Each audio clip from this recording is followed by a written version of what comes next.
Hi everyone, Mrs. Rickenbach is back with a new book for you. This is a book, so I should say this.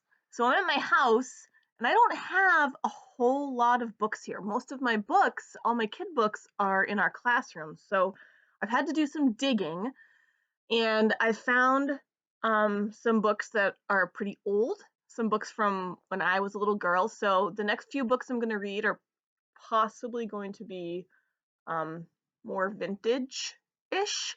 So the one I want to read today is one of my favorites from when I was younger. It's called The Big Orange Splot. And some of you may have read this book before, but it's by an author whose name is Daniel Pinkwater. And I have several books by him, so maybe I will read a few of his over the next couple of days. So let's start with this one. The Big Orange Splot.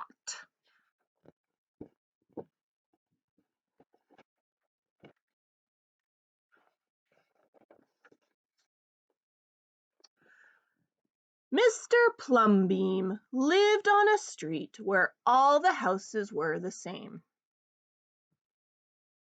Look at that mustache. Love it.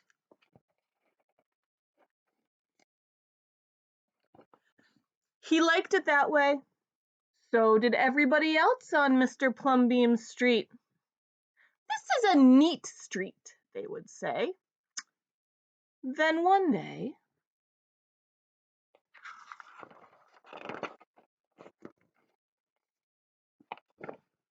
a seagull flew over Mr. Plumbeam's house. He was carrying a can of bright orange paint. No one knows why. And he dropped the can, no one knows why, right over Mr. Plumbeam's house. Oops. It made a big orange splot on Mr. Plumbeam's house.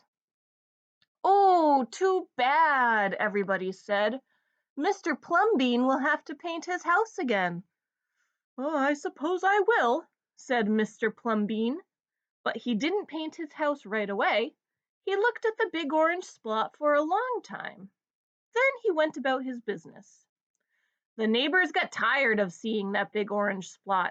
Someone said, "Mr. Plumbeam, we wish you'd get around to painting your house."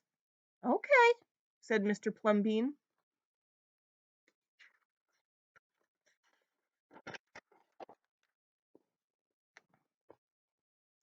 He got some blue paint and some white paint, and that night he got busy. He painted at night because it was cooler.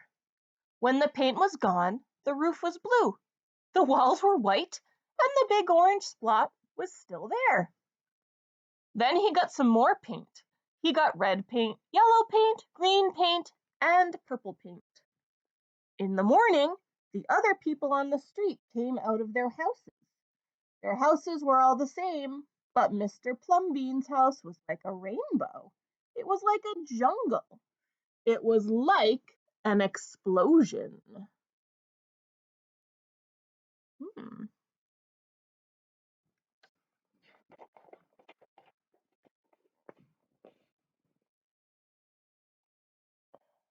There was the big orange splot, and there were little orange splots. There were stripes. There were pictures of elephants and lions and pretty girls and steam shovels. The people said, "Plumbeam has popped his cork, flipped his wig, blown his stack, and dropped his stopper." They went away muttering. That day Mr. Plumbeam bought carpenter's tools. That night he built a tower on top of his roof, and he painted a clock on the tower.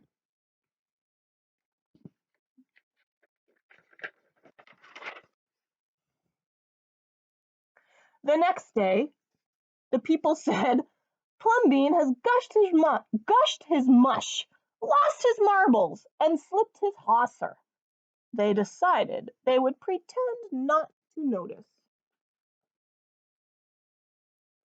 Hard not to notice that house, don't you think? I kind of love it.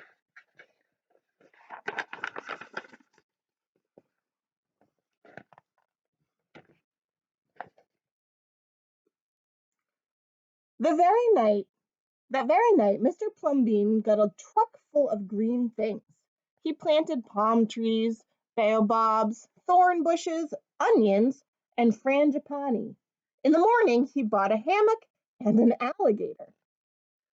When the other people came out of their houses, they saw Mr. Plumbean swinging in a hammock between two palm trees. They saw an alligator lying in the grass.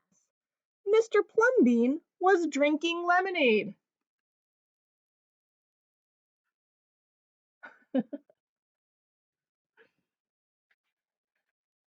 Would you like to have Mr. Plumbean as your neighbor? I think he seems like a lot of fun. Plumbean has gone too far. This used to be a neat street. Plumbean, what have you done to your house? The people shouted. My house is me, and I am it. My house is where I like to be, and it looks like all my dreams, Mr. Plumbean said. The people went away. They asked the man who lived next door to Mr. Plumbean to go and have a talk with him. Tell him that we all liked it here before he changed his house. Tell him that his house has to be the same as ours so we can have a neat street.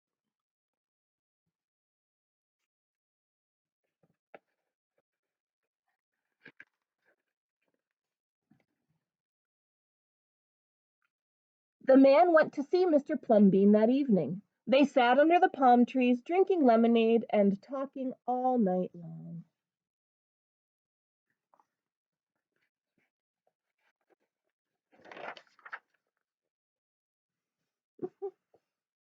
Early the next morning, the man went out to get lumber and rope and nails and paint. When the people came out of their houses, they saw a red and yellow ship next door to the house of Mr. Plumbean.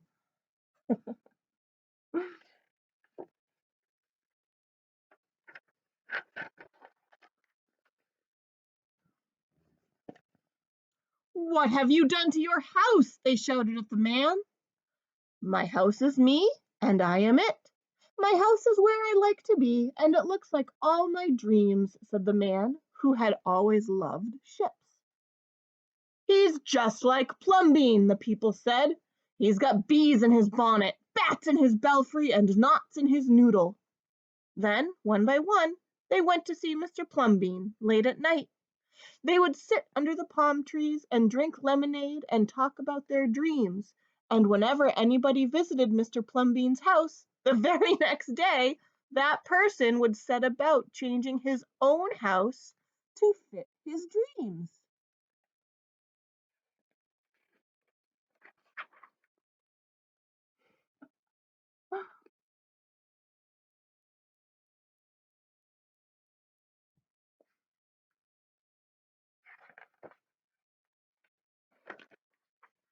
Whoa. What are these people dreaming about? What kind of things do they want to have?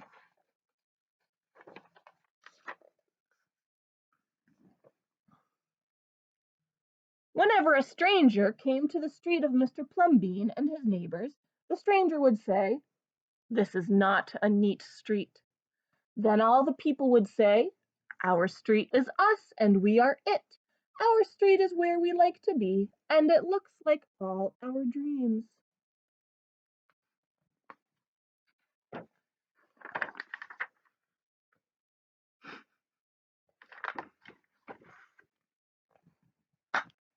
Challenge.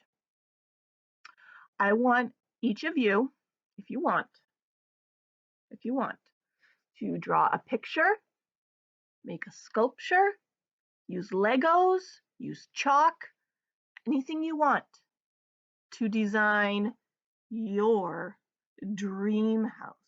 What would your dream house look like?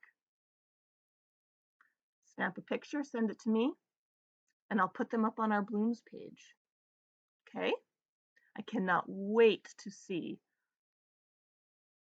what is in that brain of yours.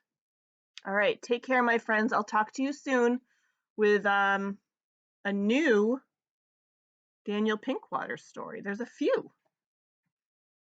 We'll see which one's next. Okay, by the way, you should be getting some postcards from me soon. I'm almost done writing them. I don't want to mail them out until I'm done writing everybody's. I have just a couple more left, so I'll probably drop those in the mail tomorrow. So I'll be expecting them in the next couple of days.